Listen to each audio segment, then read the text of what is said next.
In this video, we will go over filling out an exam instruction sheet.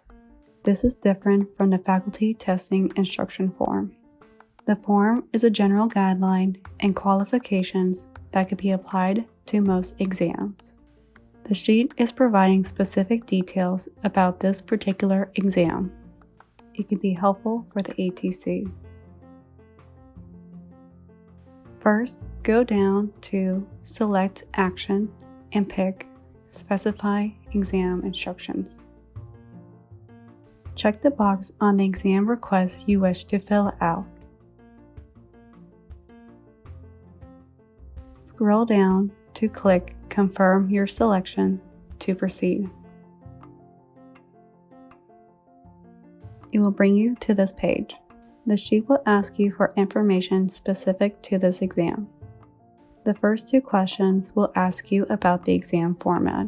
The first question will ask you whether it is an online exam or a physical copy.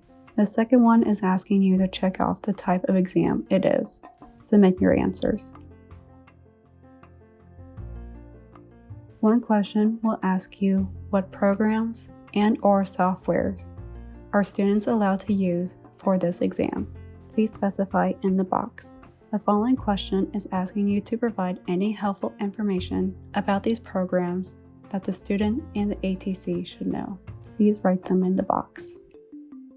The next question is asking you how the ATC and the student should proceed if there is a problem with the program. Write down your instructions. Next, the sheet will ask you if there are any changes in how you would like the exam to be submitted. Please specify below. If there are any materials the student can use during the exam, please provide that information in the box. Then we'll ask if students are allowed to use a computer or laptop for written exams. Check off either yes or no. If the exam has a password, please write it in the box.